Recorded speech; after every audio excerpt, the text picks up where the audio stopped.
All Hit Radio.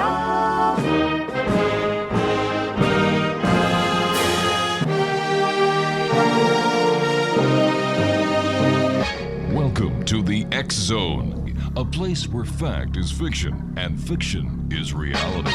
Now, here's your host, Rob McConnell.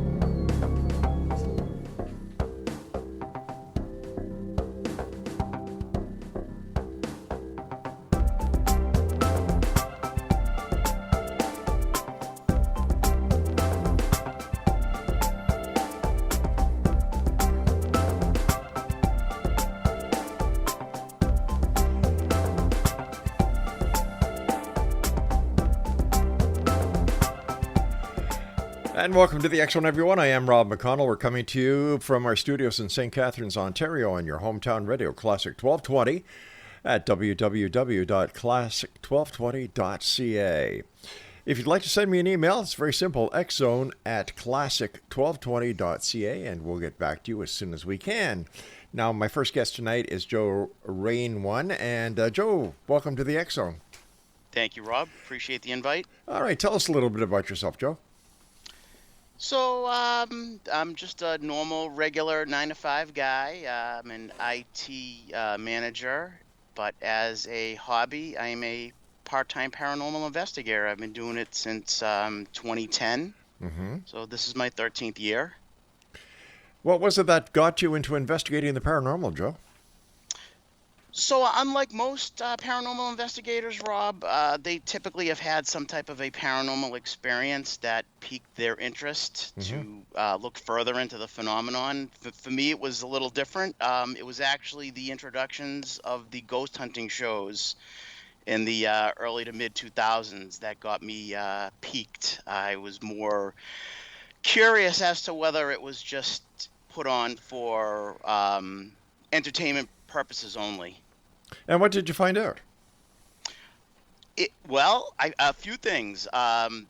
It is absolutely real. Paranormal experiences can definitely happen, but I also feel as though the television shows tend to over-dramatize things and, possibly, dare I even say maybe fabricate some evidence. Can you give us some examples of that, Joe?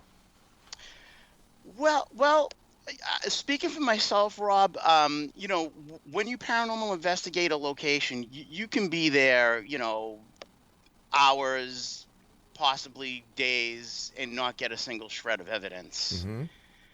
And in order to have a television show, a weekly television show, and to have reels of evidence, I just don't think it's possible from my experience. Now, when you go and do a paranormal investigation, Joe, do you go by yourself or do you go with a team? I never go by myself. I will at least go with one other person, but primarily I do go with my team. Now, where are some of the places that you've gone to do paranormal investigations with you and your team? So we're based out of New England. We're very lucky that we're rich in a lot of history. We're just outside of Boston. There's also Salem, Massachusetts, where the witch trials were. Yeah. So we've done a bulk of different locations in Salem, including home residential cases. We have done the ever so famous Lizzie Borden house. We have done local spots that maybe some of the audience wouldn't know, but are actually very big in the paranormal community. A few places off the top of my head is the S.K. Pierce Mansion in Gardner, Mass. It's been in quite a number of different TV shows throughout the years, along with the Houghton Mansion in North Adams, Mass. And another popular spot, which is gaining some traction, is the USS Salem, which is a naval battleship docked outside of Quincy, Mass. So those are some of the more local ones. We've also traveled throughout the country and done a lot, various prisons, various asylums, things like that. I noticed on the information that you sent us that you've also done investigations at the Waverly Hills, the Ohio State Reformatory, Eastern State Penitentiary, Pennhurst Asylum, Rolling Hills Asylum, and the Shanley Hotel. I've got to ask you, these have been featured on many television shows. Why do the ghosts or the spirits remain there? Do they enjoy being on TV? Really, really good question. I'm not sure whether they enjoy being on TV or not, but I think they enjoy the fact that a lot of people are going to those locations specifically to elicit communication with them.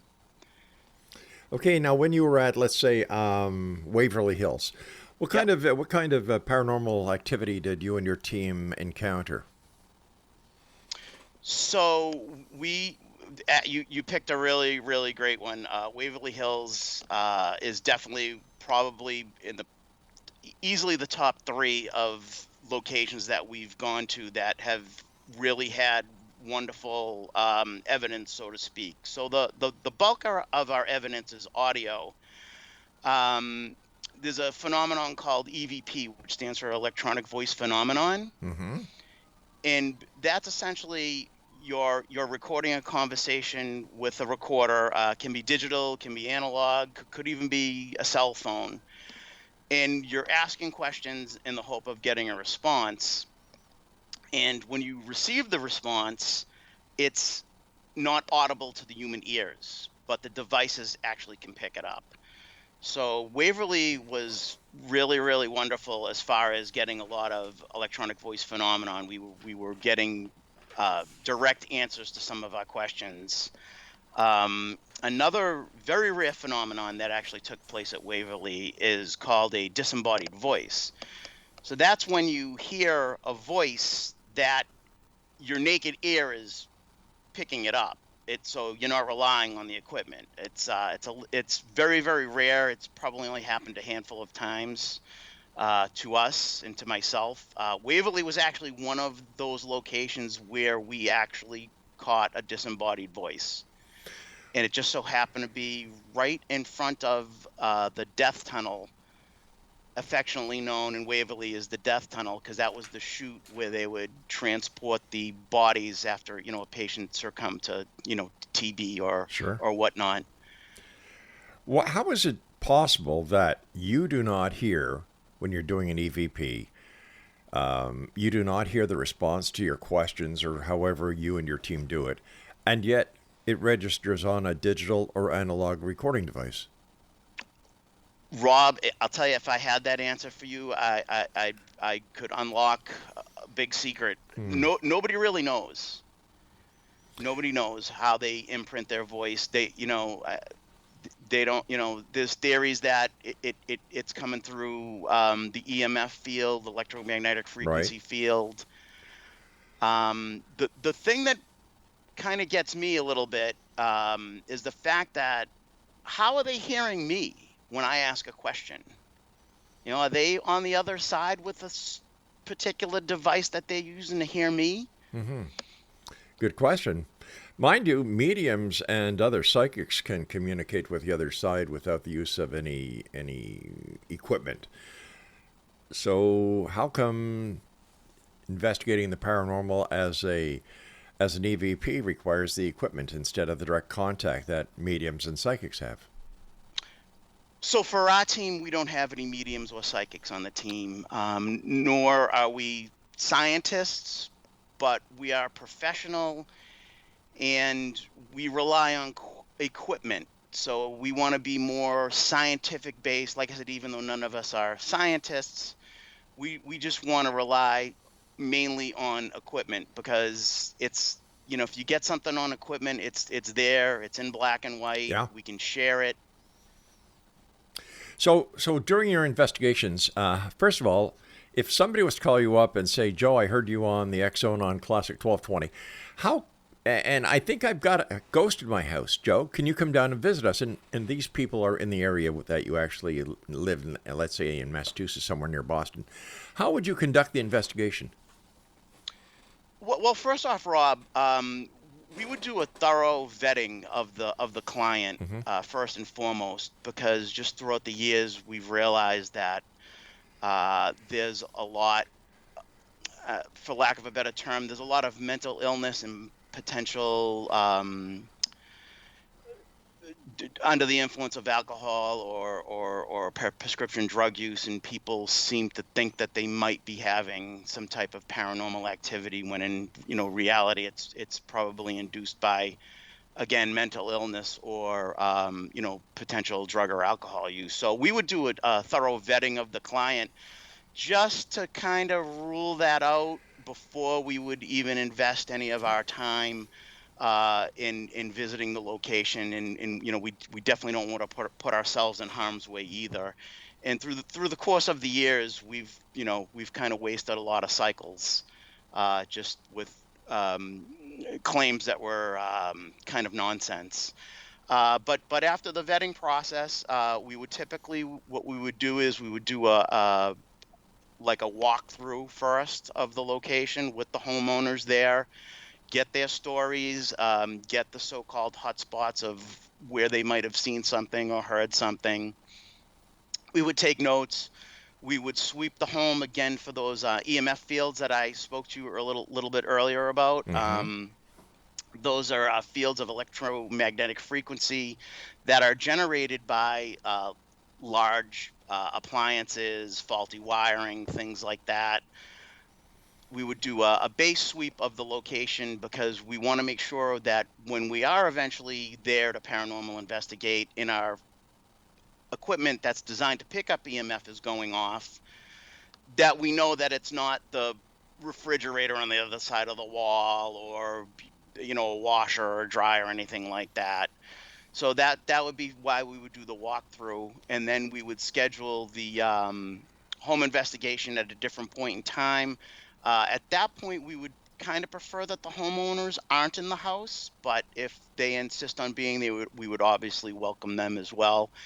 And we would typically spend, anywhere between 4 and 6 hours in the location, see if we can document any evidence and collaborate some of the claims of the paranormal activity for the homeowners. Okay, now you're taking you're accumulating all this data through your investigation. How long does it take you to go through the data, go through the EVPs, go through any video files that you've collected to come to your conclusion as to whether or not there is a haunting there, or if it is just something else that has nothing to do with the paranormal? It's actually a great question, Rob.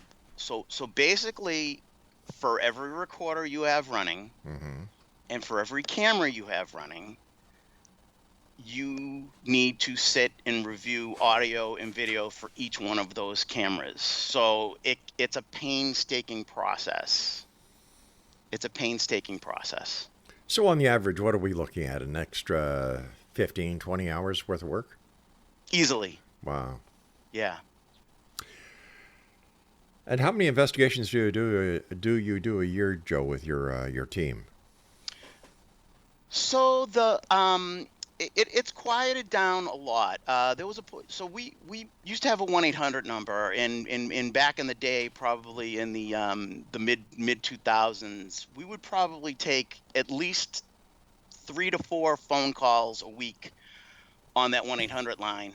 And then, but that was also kind of like the height of the paranormal television shows and things like that. So I think people kind of maybe thought they might have had something going on, and they realized teams are out there to investigate. Hey, Joe, I hate to do this, but I've got to take a break. Please stand by.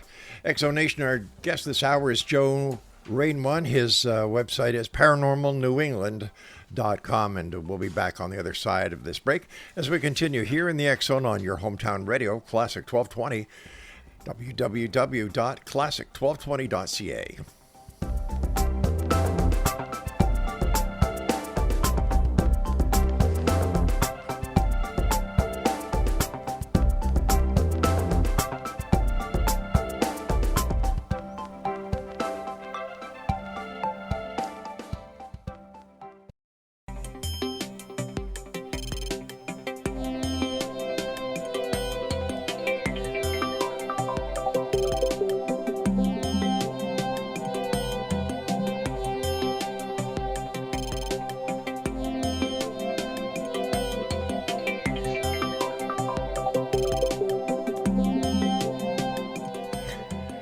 Welcome back to the X Zone. I'm Rob McConnell. We're coming to you from our broadcast center and studios in St. Catharines, Ontario, on your hometown radio, Classic 1220, www.classic1220.ca.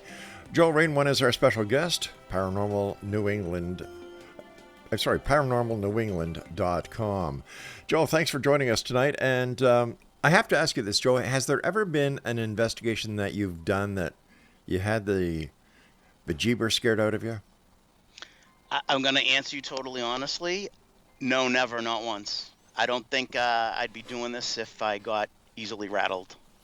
So has there been anything that you've seen or heard during an investigation that makes you believe that the paranormal is very real?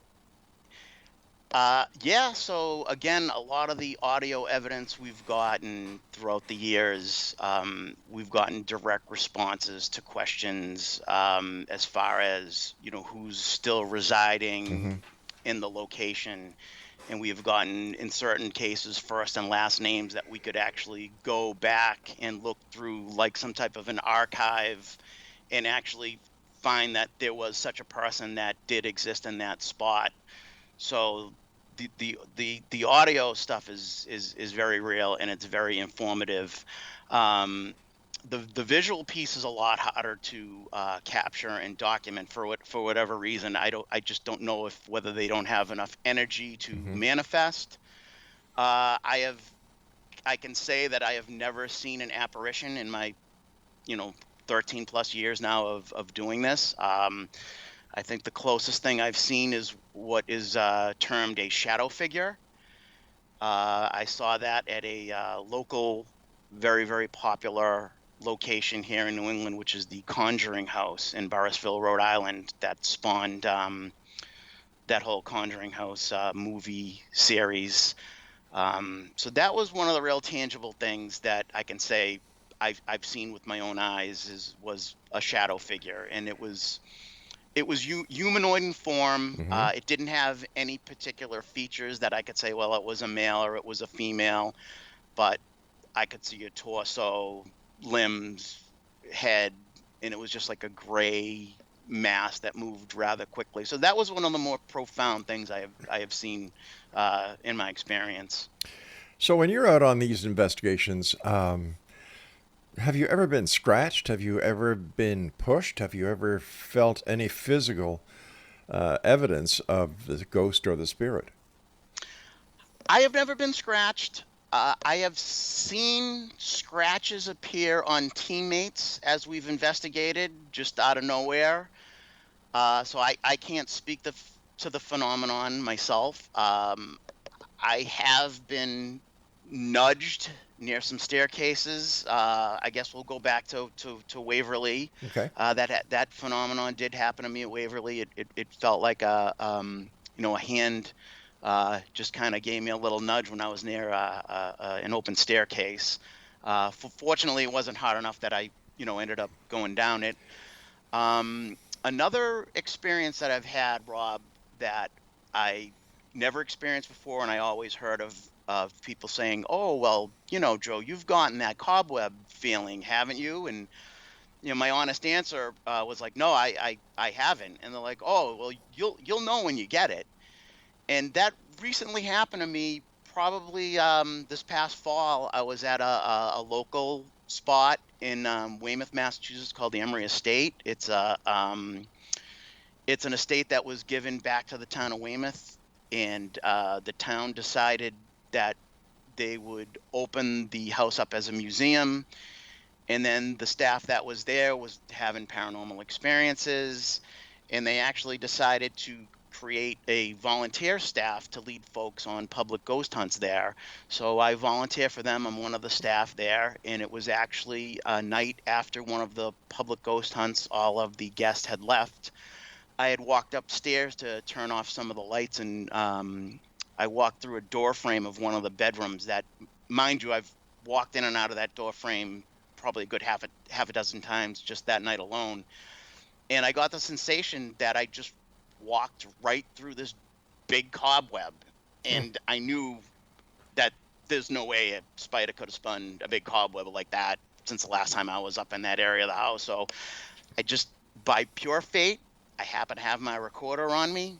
I hit the record button. I started asking some questions who was up here with me. And I probably got one of the clearest EVPs I've ever captured in my career. I got a male voice saying the name Brandon, and he did it in an Irish brogue, which really completely blew me away. So it came out like, Brandon, please.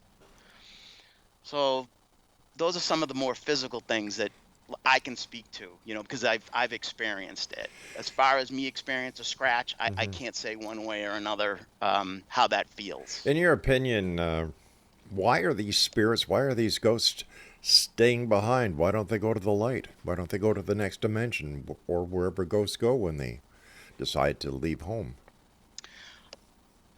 I think some, and this is personal, you asked me for my personal, because none of this is proven yet, but I just think some are trapped in like some type of a go-between realm between Earth and, if you want to say a heaven.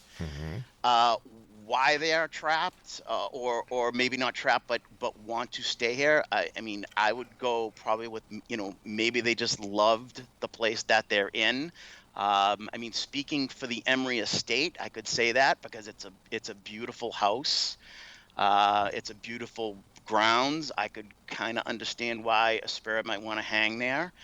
When you start talking about some of the more darker locations like the Waverleys, and like the prisons and things like that, I'm not exactly sure why, for lack of a better term, a soul or a spirit would still want to stay there. And my only guess is that I think they're just trapped there for whatever reason. Why is it some people have the ability to have an experience with the paranormal and other people don't? I've known groups that go in 20, 30 people, maybe 5 or 6 people will have an actual experience, and the other people say, well, we felt nothing, we saw nothing. Absolutely zip. Yeah, it's very common. I just think certain people are more open to it, maybe mentally. Other people, if you're a diehard skeptic, something may be going on that you're not even aware of it, and you're not even going to put it into the fact that it might be something paranormal.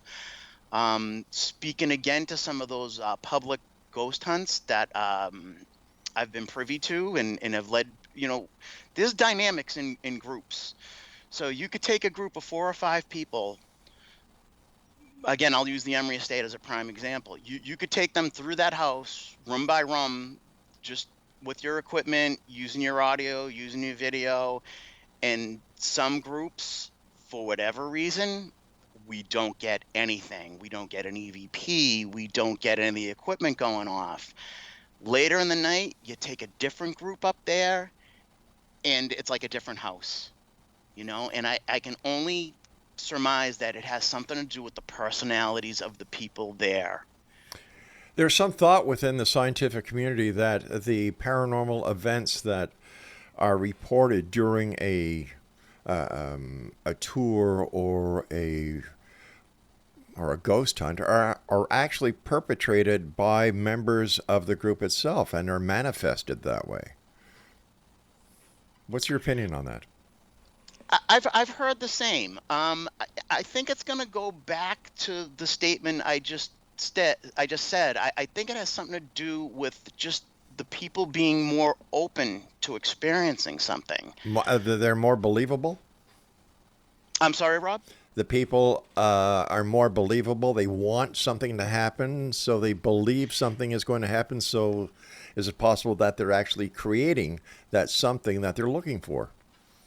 That's a good possibility. I was thinking more along the lines that they're believers. Yeah. Now, whether they had paranormal experiences or not, they just believe in it, and for whatever reason, it's those more open-minded groups that definitely have more experiences. I've just noticed it time and time again. You got a group of people that are more skeptical. And usually, like I'll say, like that group was kind of flat. like meaning like we didn't get anything with them, Okay, I can understand that. I guess I'm trying to quantify how some people within a group can experience the paranormal and others can't. Do you think that the people who go on these, or the majority of people that go on the ghost tours, for example, have seen television shows and their expectation of something to happen is higher than the people who go there who may be a little skeptical? I think that's a safe statement. Yeah. Yeah. Um, when you and your team go out on an investigation, how many members are in your team, first of all? We currently have 13 members in Now- Paranormal New England. Now, do Go ahead. all of you go out at the same time to the same location?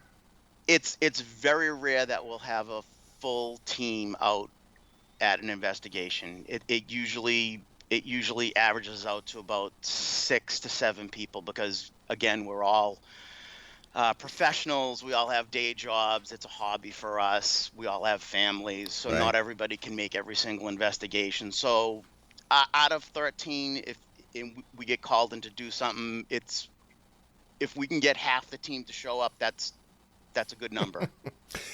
Uh, there are many people who believe that objects in museums, haunted locations, can be possessed, for lack of a better word. How do you and your group protect yourselves from not bringing someone unwanted home with you? Uh, I mean of the paranormal. well, I can answer this. I know in my 13 years, as far as I know, I've never brought anything home with me. I don't think any of my teammates have, because I'm sure somebody would have mentioned that to one of us. I know people that claim that they've been to very active locations, and then the next day, like they had cabinets in their home open and things like that. They're credible people. I believe them. I can only speak for myself and my team. Like we've never had that type of experience after an investigation. XO Nation, our guest this hour is Joe Rainone with Daisies. Not yet.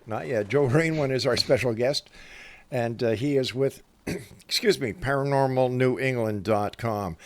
What's the best way for people to contact you if, in fact, they do want to have your services to investigate what they believe to be a haunted location, Joe?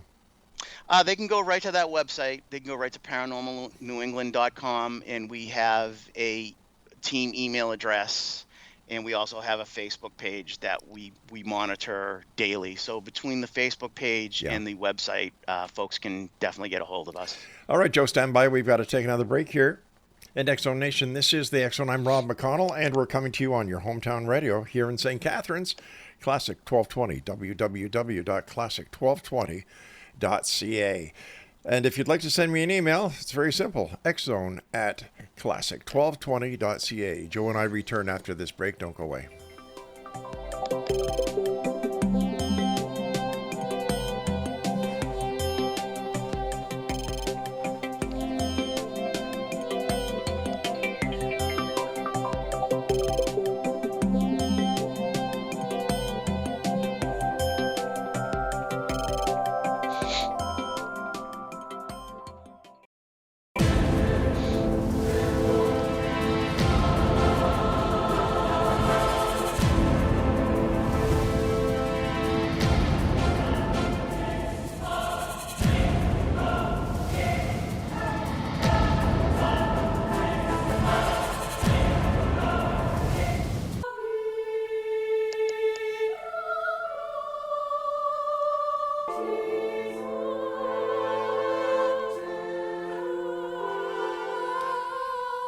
XO Nation, Joe Rainone is our special guest. ParanormalNewEngland.com is their website. And you're listening to The X-Zone with yours truly, Rob McConnell, from our broadcast center and studios in St. Catharines, Ontario, on your hometown radio, Classic 1220, www.classic1220.ca.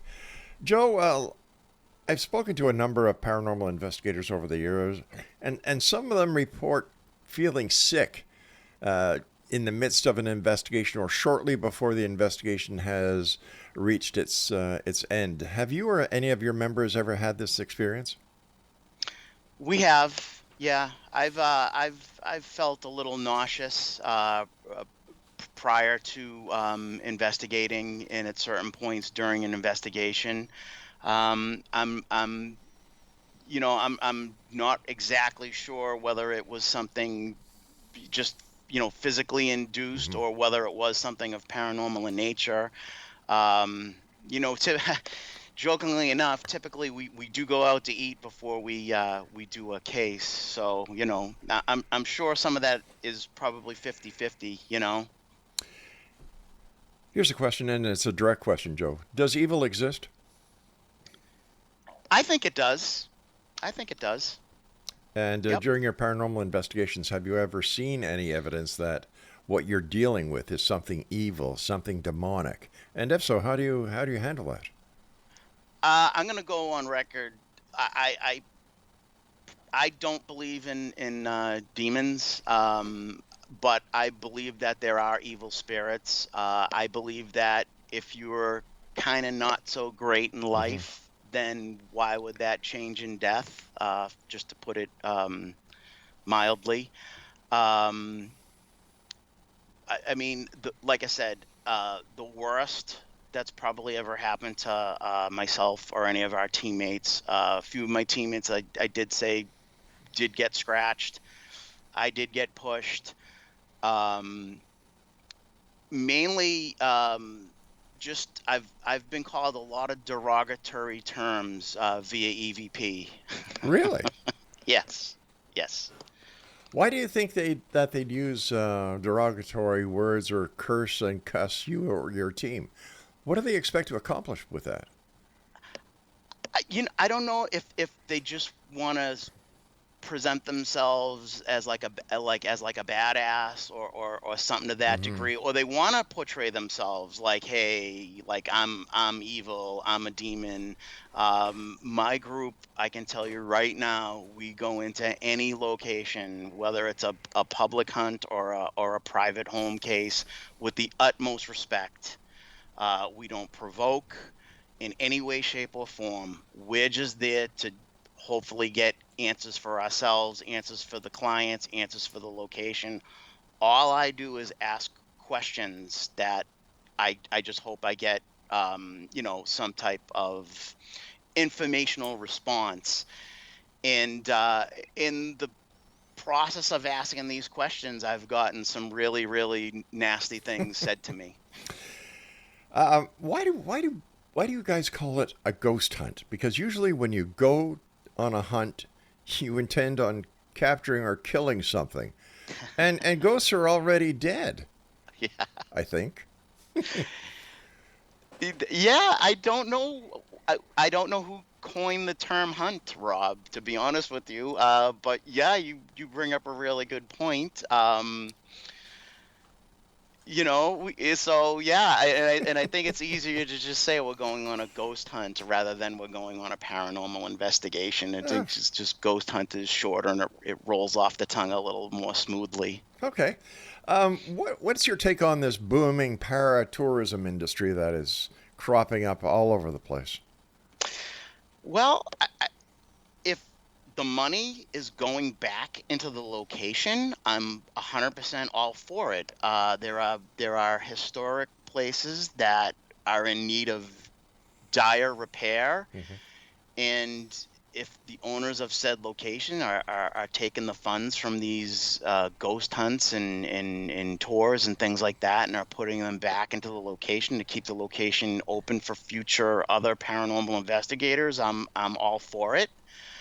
Um, some folks, I think it might be a little bit of a cash grab for them, because you go to the same place that, you know, it needed a roof 5 years ago, and you go out there 5 years later and it still needs a roof. You kind of have to scratch your head and question that.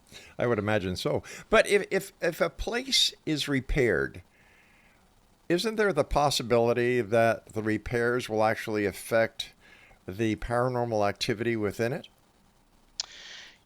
Yes, and to answer that question in another way, when we do get a potential residential case Mm-hmm. that comes in, like one of the very first questions we ask is, has there been a recent remodeling done to the property? And more than half the time, the answer is yes. So I think a remodel would definitely stir up the paranormal activity in a location. But is it possible that it may also quiet or cancel the paranormal activity in that location? Since whatever may be causing the spirits or the entities to remain there, for example, I don't know, a clock or an old stool, whatever. If that is removed, or there's a wall that has to be removed, and that wall was the center or focal point of the paranormal activity, isn't it possible that by removing that or repairing it, it may in fact cancel the paranormal activity within that property? Well, I would say anything's possible, and especially if more so taking something out of a Yeah. location. I mean, the spirit just could have been attached to, like you said, like a grandfather clock, say, Mm-hmm. and then that clock gets taken out of the location for whatever reason. And I think that has a lot to do with, like, when folks go to these antique places and they buy these antiques clearly came from some location. And now this clock is in somebody's home. So I guess that could take the spirit out of that original location, and now you have a person that is calling us because all of a sudden they're having paranormal experiences in their home and they don't know why. So I could see that point is very, very valid, that if an object or something is taken out of a location, that it could quiet or quell the location. Does one's religious philosophy have an effect on the paranormal activity? So I mean, I'm Roman Catholic. Mm-hmm. We don't get into any type of religion when we're questioning a potential home case whatsoever. I mean, sometimes it just happens to come out in the conversation, Right. Yeah. but we don't particularly base our findings on any type of religion. Does holy water work? I think holy water works if you want it to work. Have you ever had the need to call in members of the clergy to clear or help you investigate a house that may show signs of demonic possession? Well, I'm gonna go on a limb again, and this is just my personal belief that I do not believe there's anything demonic out there. But in order to make a homeowner feel more at ease, Mm-hmm. yes, we have involved local clergy to come out to the house and bless the house. I personally think it was more of a placebo Right. to help the homeowner than anything else. Where do you see a paranormal investigating in 5 years from now?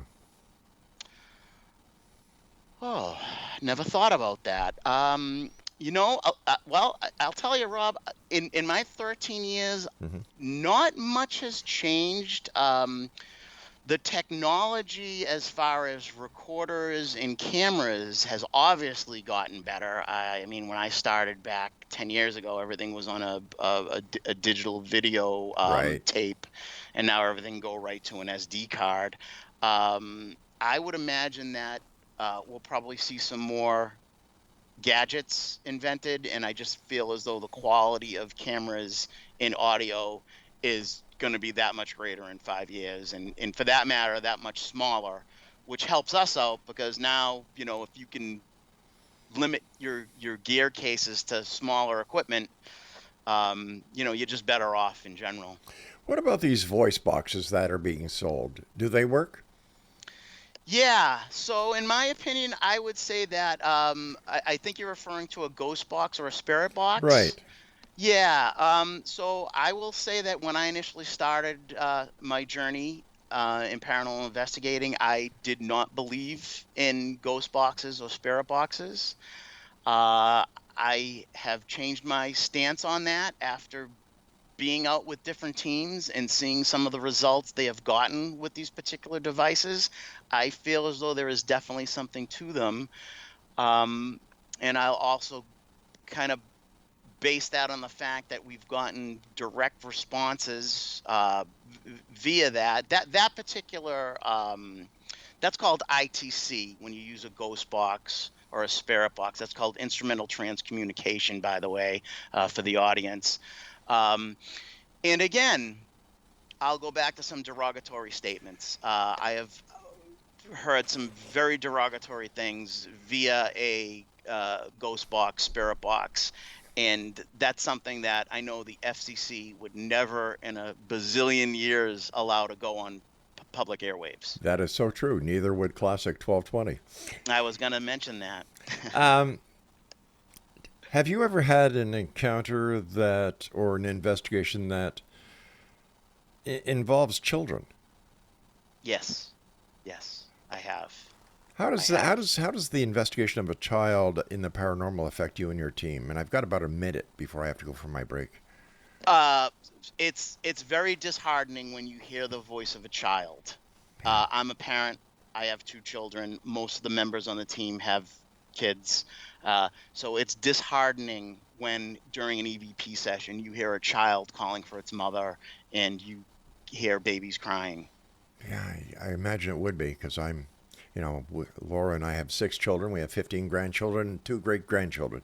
So that would be very, very taxing, I'm sure, on any parent. You and I have to take our final break for this hour. Joe, please stand by. And Exonation, our guest this hour is Joe RAINONE. His website is paranormalnewengland.com. They also have a Facebook page, which is facebook.com/paranormal New England. They have a YouTube channel. And all you need to do is go to YouTube and type in Paranormal New England, and their videos will all pop up all over the place. This is the X Zone. I am Rob McConnell, and we're coming to you from our broadcast center and studios in St. Catharines, Ontario, Canada.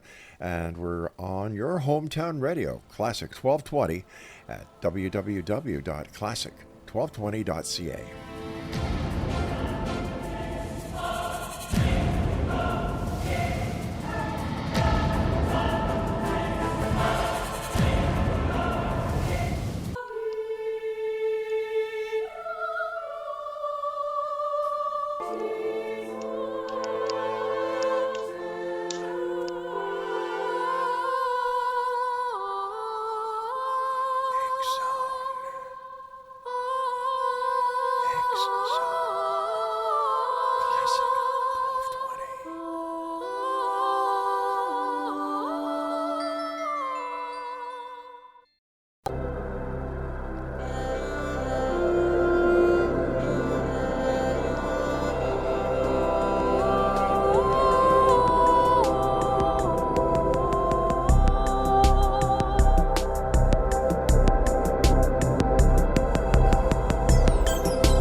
And welcome back, everyone. This is the X Zone with yours truly, Rob McConnell, on your hometown radio, 1220.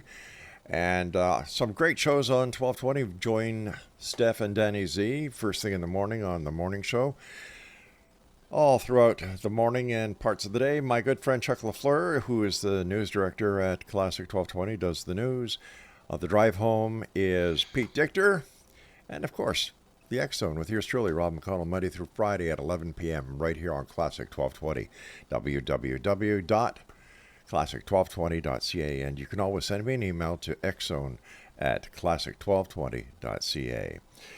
Joe RAINONE is our special guest. And, Joe, the Paranormal New England group, what has been your your number one investigation that you and your team believe that this is the investigation of all investigations?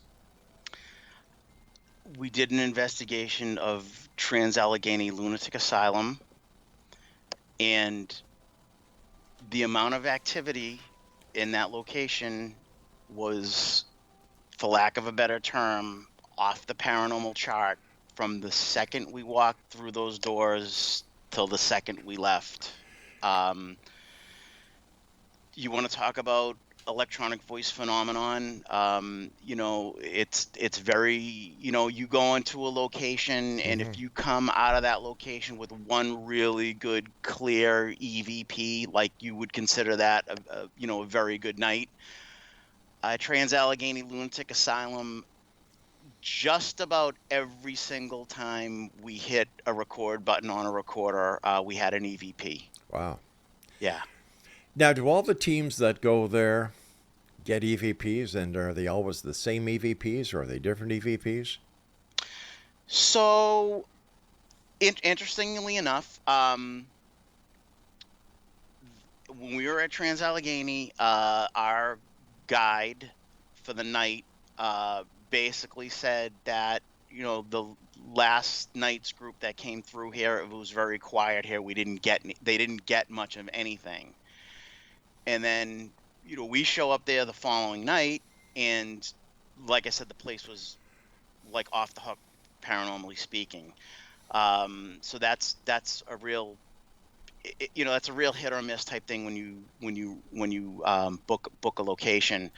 The interesting piece to this is we were in a certain room in Trans-Allegheny, and the tour guide was telling us a story how one of the patients killed another patient by hanging them and stabbing them, and the girl was like, yeah, and the last time I was here, I got this EVP saying I'm a monster.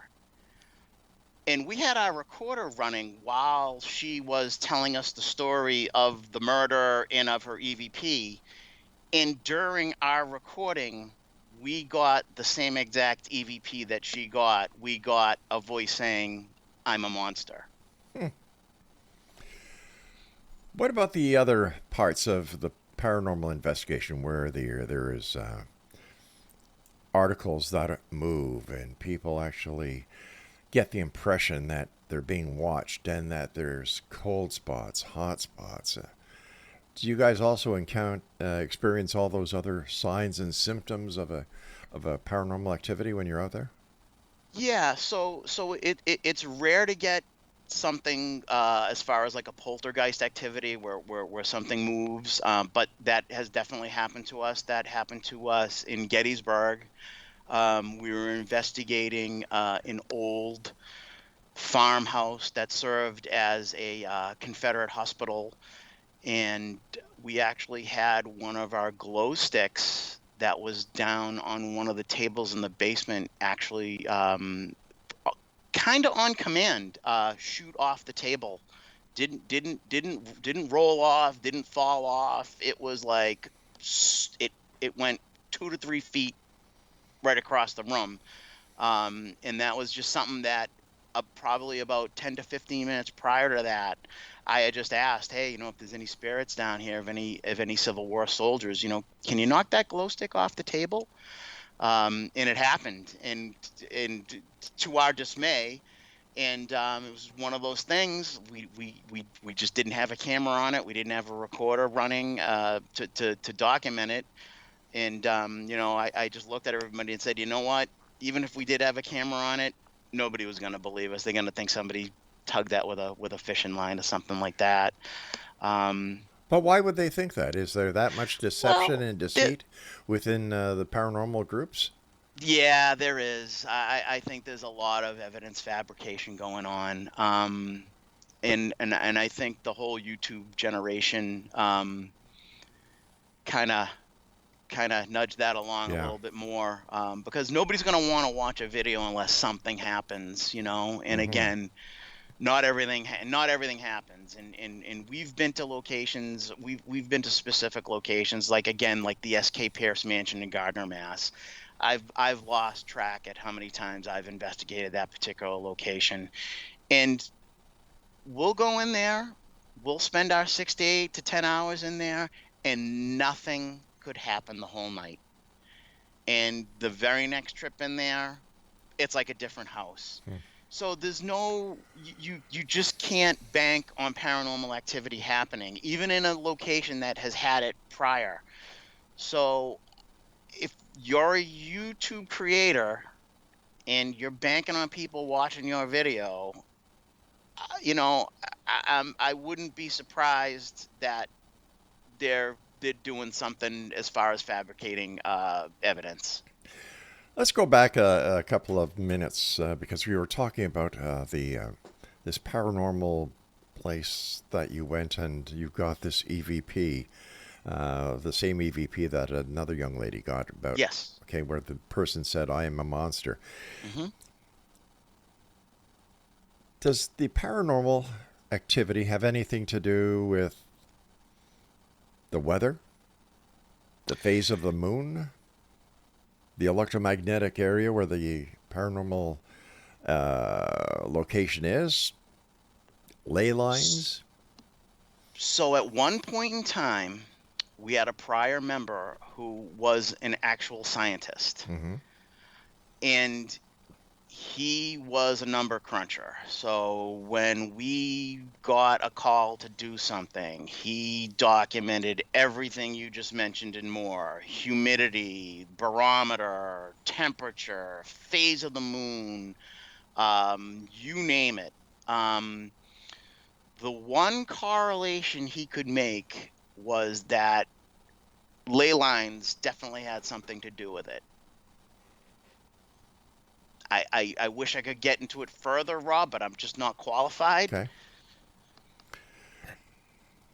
Why do people seek the paranormal? Why do people look for spirits? Why do people look for ghosts? All these years, and like you yourself said, nothing's changed. So why continue?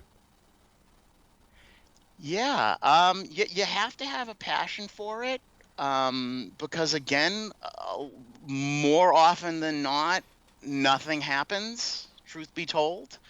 And again, you go to a spot, and if you come out of there with one EVP, it was a good night. But it's just like I kind of simulate it to like my golf game. I'm a terrible golfer, and I'll lose balls, Mm-hmm. I'll shank, and I'll hook, but I'll remember that drive that I was dead center in the fairway. Like, I'll come home talking about that, so I that's what keeps me going, personally. I think a lot of people just have questions because they've had their own paranormal experiences, and they want to know why that happened or how that happened, and is that going to happen again? And I think that fuels it for certain people as well. Let's say that tomorrow night there's a news conference and the members of the scientific community are able to prove beyond a shadow of a doubt that is the person, the group, who are actually creating the paranormal event, and that there is nothing paranormal about it. What do you think would happen to the paranormal groups? I honestly don't think anything would change.